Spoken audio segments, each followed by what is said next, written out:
During the 2016 campaign, I received a phone call from an influential political journalist and author who was soliciting my thoughts on Donald Trump.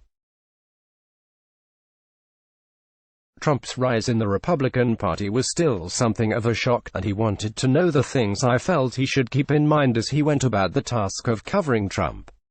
At the top of my list, talk to psychologists and psychiatrists about the state of Trump's mental health, since I considered that to be the most important thing when it came to understanding him. It was Trump's Rosetta Stone. I wasn't shy about making the same case publicly.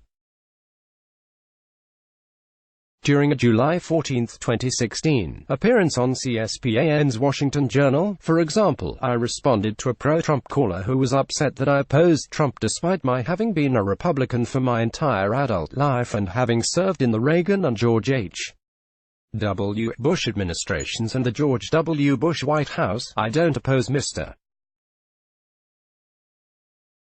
Trump because I think he's going to lose to Hillary Clinton, I told Ben from Purcellville, Virginia. I think he will, but as I said, he may well win. My opposition to him is based on something completely different, which is, first, I think he is temperamentally unfit to be president. I think he's erratic, I think he's unprincipled, I think he's unstable, and I think that he has a personality disorder. I think he's obsessive. And at the end of the day, having served in the White House for 7 years in 3 administrations and worked for 3 presidents, one closely, and read a lot of history, I think the main requirement for President of the United States is temperament and disposition, whether you have wisdom and judgment and prudence. That statement has been validated. Donald Trump's disordered personality, his unhealthy patterns of thinking, functioning, and behaving, has become the defining characteristic of his presidency. It manifests itself in multiple ways: his extreme narcissism, his addiction to lying about things large and small, including his finances and bullying and silencing those who could expose them, his detachment from reality, including denying things he said even when there is video evidence to the contrary, his affinity for conspiracy theories, his demand for total loyalty from others while showing none to others, and his self-aggrandizement and petty cheating. It manifests itself in Trump's impulsiveness and vindictiveness, his craving for adulation, his misogyny, predatory sexual behavior, and sexualization of his daughters, his open admiration for brutal dictators, his remorselessness, and his lack of empathy and sympathy, including attacking a family whose son died while fighting for this country, mocking a reporter with a disability, and ridiculing a former pal. When asked about Trump's feelings for his fellow human beings, Trump's mentor, the notorious lawyer Roy Cohn, reportedly said, "He pisses ice water." The most recent example is the president's bizarre fixation on falsely insisting that he was correct to warn that Alabama faced a major risk from Hurricane Dorian, to the point that he doctored a hurricane map with a black Sharpie to include the state as being in the path of the storm. "He's deteriorating in plain sight," one Republican strategist who is in frequent contact with the White House told Business Insider on Friday. Asked why the president was obsessed with Alabama instead of the states that would actually be affected by the storm, the strategist said, "You should ask a psychiatrist about that. I'm not sure why I'm qualified to comment. We have repeatedly heard versions of that sentiment over the course of Trump's presidency." It said that speculating on Trump's mental health is inappropriate and unwise, especially for those who are not formally trained in the field of psychiatry or psychology. That's true, up to a point. Yes, it is best to leave it to experts to determine whether Trump satisfies the criteria for a clinical diagnosis of antisocial personality disorder, narcissistic personality disorder, some combination of both, or nothing at all. But if a clinical diagnosis is beyond my own expertise, Trump's psychological impairments are obvious to all who are not willfully blind. On a daily basis we see the president's chaotic, unstable mind on display. Are we supposed to ignore that? An analogy may be helpful here.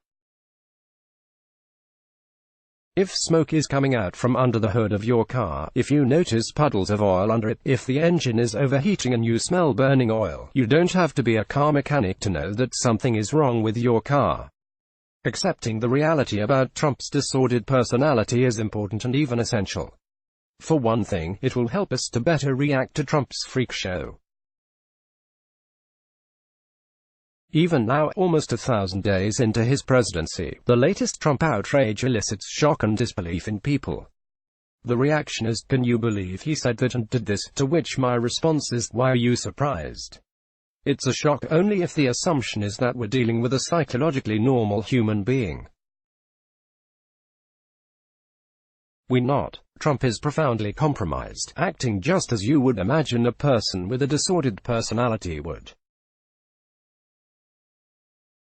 Many Americans haven't yet come to terms with the fact that we elected as president a man who is deeply damaged, an emotional misfit. But it would be helpful if they did. Among other things, it would keep us feeling less startled and disoriented, less in a state of constant agitation, less susceptible to provocations. Donald Trump thrives on creating chaos, on gaslighting us, on creating antipathy among Americans, on keeping people on edge and off balance. He wants to dominate our every waking hour. We ought not grant him that power over us. It might also take some of the edge off the hatred many people feel for Trump.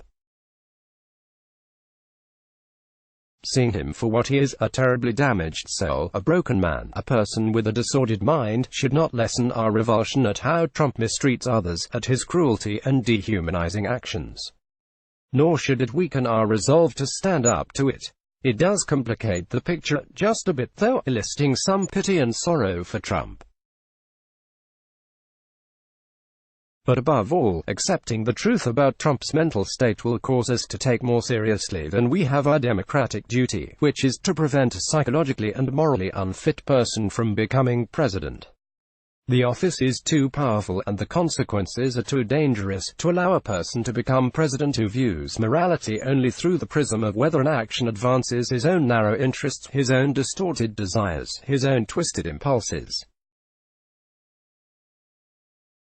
When an individual comes to believe his interests and those of the nation he leads are one and the same, it opens the door to all sorts of moral and constitutional devilry. Whether or not his disorders are diagnosable, the president's psychological flaws are all too apparent. They were alarming when he took the oath of office, they're worse now. Every day Donald Trump is president is a day of disgrace. And a day of danger. We want to hear what you think about this article. Submit a letter to the editor or write to letters@theatlantic.com.